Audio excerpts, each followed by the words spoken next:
Hey, book lovers. I'm Katie Dodrell. Welcome to While I Read. You know, the whole point of this YouTube channel is for me to tell you about the books that I read, to give you book reviews and recommendations.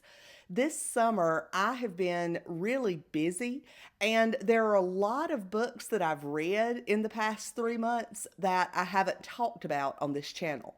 So, I've got a couple of videos coming out where I am going to talk about all the books that I read this summer.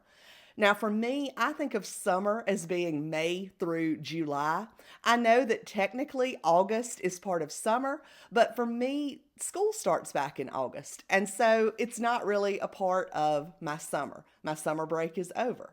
So I'm thinking of these two videos as a summer reading wrap up. In this first video, I'm going to talk about 12 books that I read in May through the middle of June. So let's go ahead and get started. The first book that I'm going to talk to you about is called The Twist of a Knife by Anthony Horowitz. So, Anthony Horowitz is a fairly well known author. I think he's probably most well known for the Alex Rider series of young adult books, which I haven't read. I probably should read. But the book that I read this May is called The Twist of a Knife. And it's actually the fourth book in the Hawthorne and Horowitz series. So, this series is known as meta fiction. In this series, Anthony Horowitz, who is the author of the books, is also a character in the books. So it's a fictionalized version of himself. He sort of pokes fun at himself, and it's really fun to read.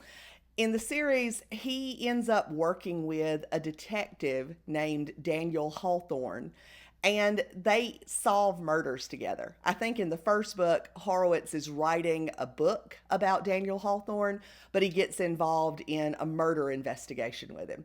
And so their relationship is really fun to read about. They sort of have a love hate relationship. They both respect each other for the most part, but they also have some reservations about each other. Horowitz kind of doesn't like Hawthorne because he feels like he's not completely honest with him. There are always sort of mysteries about Hawthorne's past that Horowitz wants to find out about, but Hawthorne won't tell him. So, in this book, the fourth book in the series, Horowitz, the author, has told Hawthorne that he doesn't want to write about him anymore. He just doesn't want them to have this working relationship anymore. So, of course, Hawthorne is not happy with that. Horowitz has written a play. And on the opening night of the play, this critic writes a bad review of it. And the next morning, she's found murdered with a knife that belongs to Horowitz. So the police suspect Horowitz of the murder. They end up arresting him for it.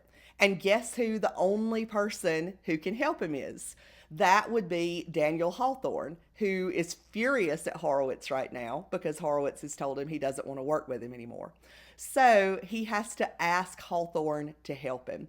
And so, of course, he ends up begrudgingly helping him. And this book is about Hawthorne and Horowitz working together once again to figure out who the real murderer is and to prove that Horowitz is not actually the murderer.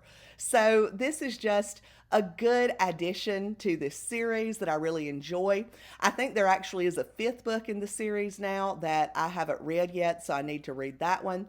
I really like this whole meta fiction series. It's a really cool concept. Anthony Horowitz, again, it's a fictionalized version of himself, but some real people make kind of cameo appearances in the books, like his wife. Sometimes, like Hollywood directors make appearances in it. So it's pretty fun. So I definitely recommend this fourth book in the Hawthorne and Horowitz series, The Twist of a Knife. The next book I want to talk about is The Fury by Alex Michaelides. You may recognize that name, Alex Michaelides, because another book by him, The Maidens, was one of my least favorite books so far this year. I really did not like The Maidens. But I did decide to go ahead and give The Fury a try, and I'm glad that I did. I liked The Fury. It is about a movie star named Lena Farrer who invites some friends to her private Greek island for the weekend. And we know from the beginning of the book that someone is going to be dead by the time the weekend ends. So we're following these people who are on this beautiful Greek island. Our narrator is Elliot Chase, who is a playwright who's friends with Lena. We also have another actress named Kate who's there on the island. Lena's husband is there, her son is there. We've got a caretaker and a housekeeper. And I believe those are the only people who are on the island. So we know that when someone is murdered, there aren't that many people who can be suspects. So it's sort of got that isolated locked room trope going on, which I love.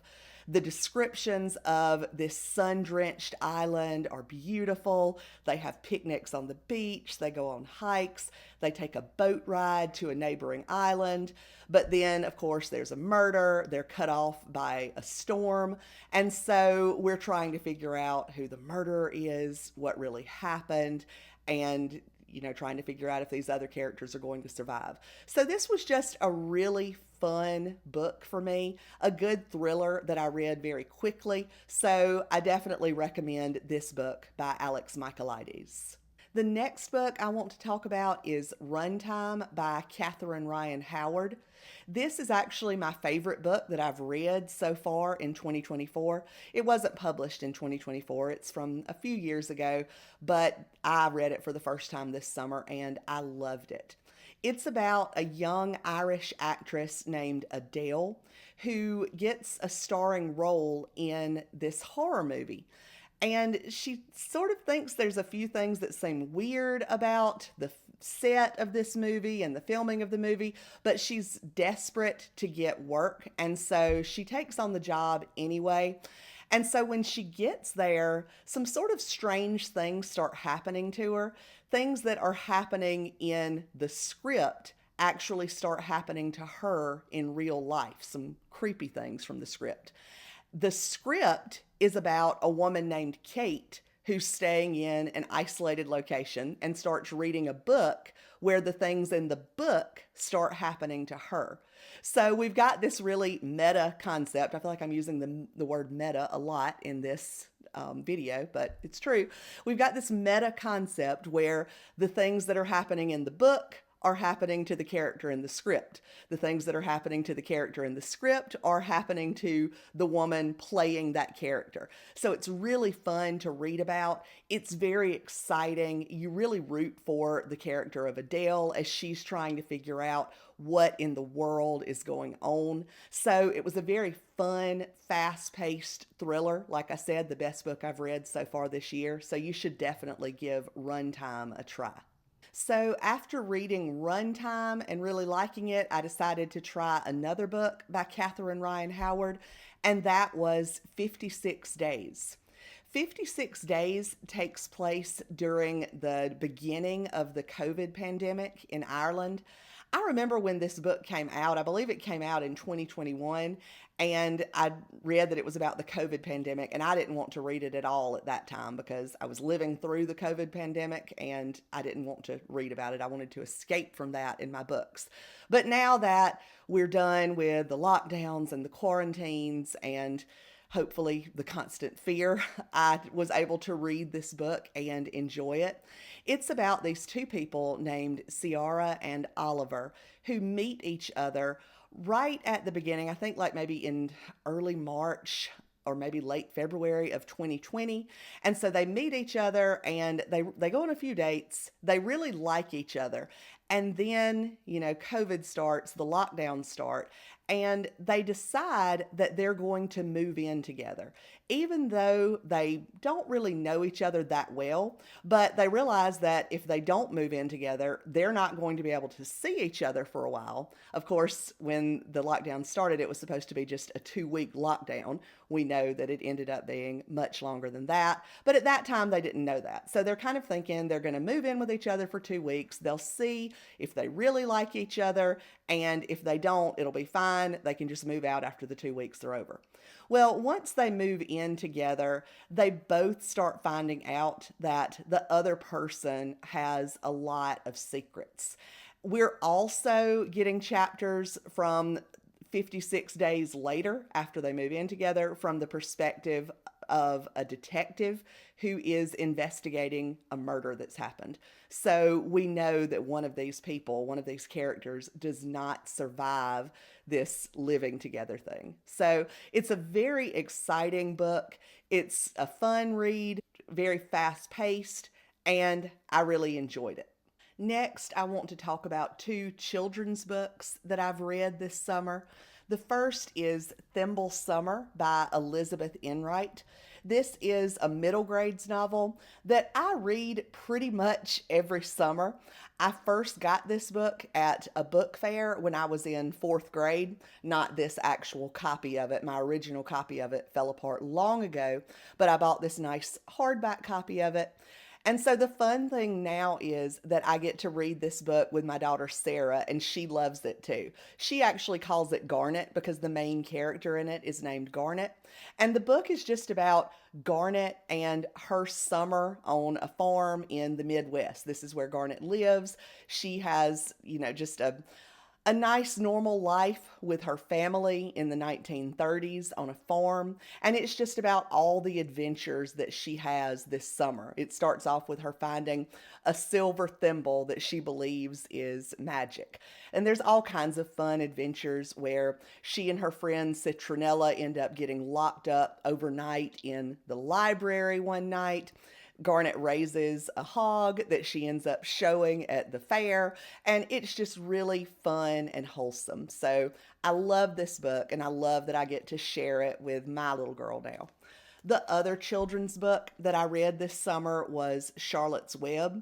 Sarah loves the movie Charlotte's Web, and so I told her, well, there's a book about Charlotte too. And so I got the book and read it to her. I actually do have a copy of the book somewhere, but I couldn't find it before I made this video. But this copy is falling apart. I need to get a nicer copy of it. The cover has come off of it, so I'd be kind of embarrassed to show it here anyway.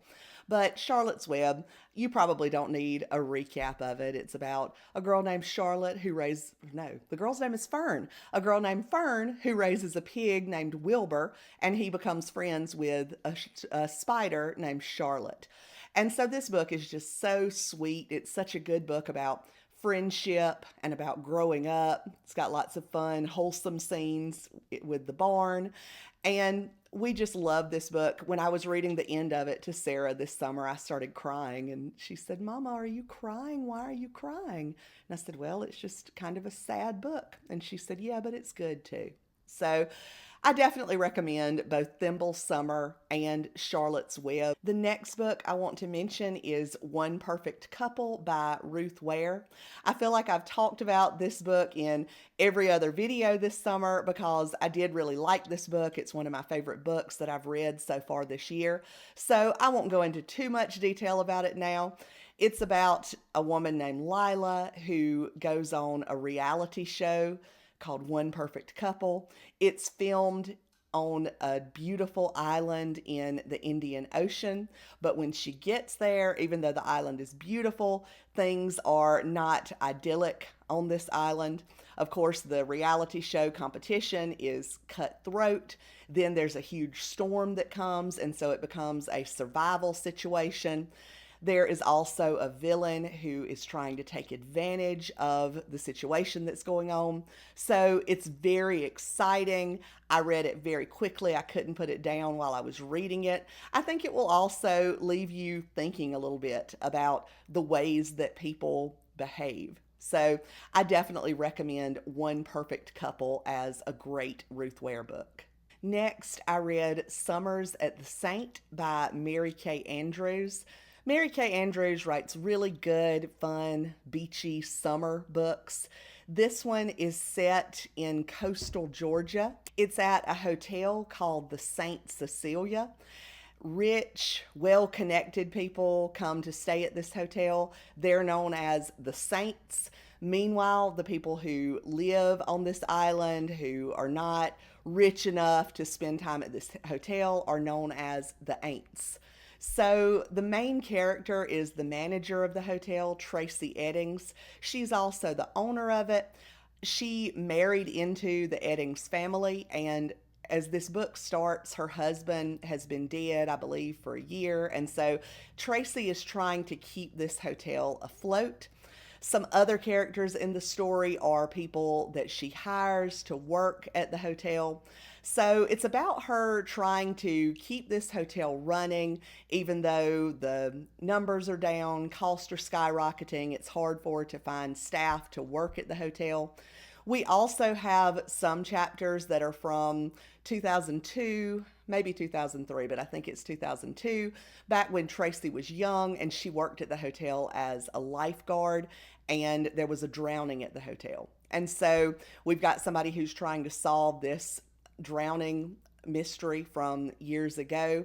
And then we've also got the chapters that are taking place right now. So it was a really fun book. I enjoyed reading about the beachy setting. I liked the southern characters, and I really liked the themes in the story of friendship and redemption. So you should definitely try Summers at the Saint before the summer is over, because it's a good summer book. Next, I want to talk about 4 books that I read this summer by one of my favorite authors, Kate White.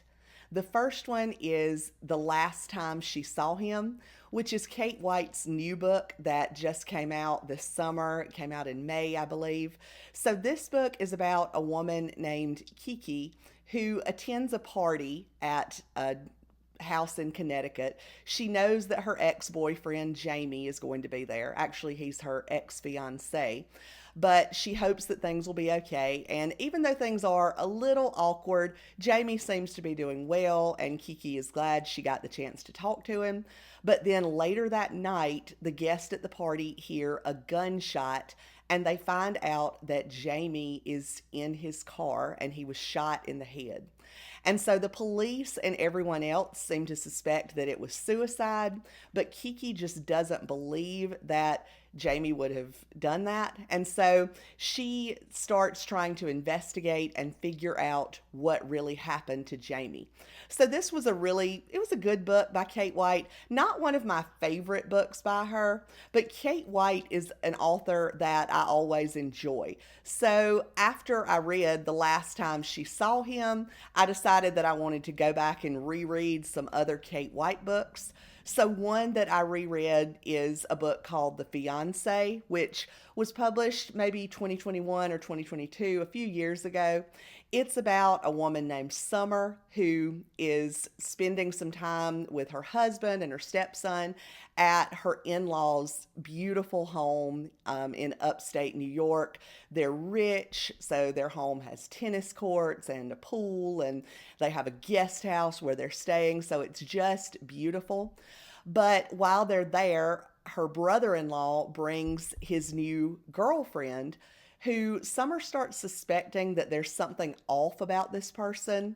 Then he announces that he's actually engaged to this new girlfriend, and then someone in the family dies. It's believed to be natural causes, but Summer starts suspecting that this fiancé is actually the cause of this murder. So she starts trying to investigate and figure out what happens. This book, The Fiancé, takes place during July. There are a lot of fun summer activities like barbecues and swimming and hiking. So it's just a good book to read during the summer. So I reread The Fiancé and enjoyed it just as much this time as the first time I read it. So after reading The Fiancé, I continued my Kate White binge and read The Second Husband, which is another book of hers from a year or two ago. It's about a woman named Emma whose first husband was murdered. And so a few years later, she's remarried. She's very happy. But then the police show up at her door and they're reopening the investigation into her first husband's murder. And so she's afraid that they might suspect her. She also ends up being afraid they might suspect her new husband, the second husband from the title. And then as she starts looking into things, she starts wondering if her new husband might have something to do with the death of her first husband. So this is a really good, twisty book where you're constantly trying to figure out what's happening, who is really the murderer. There's some creepy things that happen that are fun to read about. It also takes place during the summer, so that's another reason why I like reading it. So it was just a fun Kate White read. So then I ended my Kate White readathon with Even If It Kills Her, which is the 7th book in Kate White's Bailey Weggins series. So Bailey Weggins is a journalist who always ends up writing about murders and also investigating those murders. So in this book, she's approached by her old friend from college, Jillian. When they were in college, Jillian's family was murdered. And so Bailey lost touch with Jillian, but she did find out that a guy in the neighborhood was convicted of the murders of Jillian's family. But when Jillian approaches Bailey, she tells her that new evidence has come up that makes it seem like this guy was not actually the murderer of her family. Jillian doesn't feel like the police are really seriously trying to figure out what happened. After all, this is a cold case from 16 years ago. And she knows that Bailey has this reputation of being able to solve crimes. So she asked Bailey to come with her to her town and help her investigate and figure out who the real murderer of her family was all those years ago.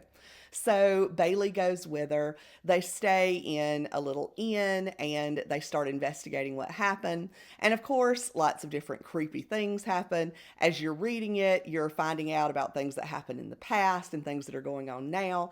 And it's just a really fun, fast read. So I enjoyed that book. Like I said, I'm a big fan of Kate White. I reread her books a lot. So if you've never read any Kate White books, you should definitely try some out. All right, book lovers, that gets us through the books I read from the beginning of May to the middle of June. So that's where I'm going to stop this video. My next video, I'll talk about the books I read from the middle of June through the end of July. So thank you for watching. Please comment if you read any of these books or if you want to tell me about any that you've read. As always, if you liked this video and you want more book recommendations and reviews, please subscribe to my channel. Now, go feed your cat while I read.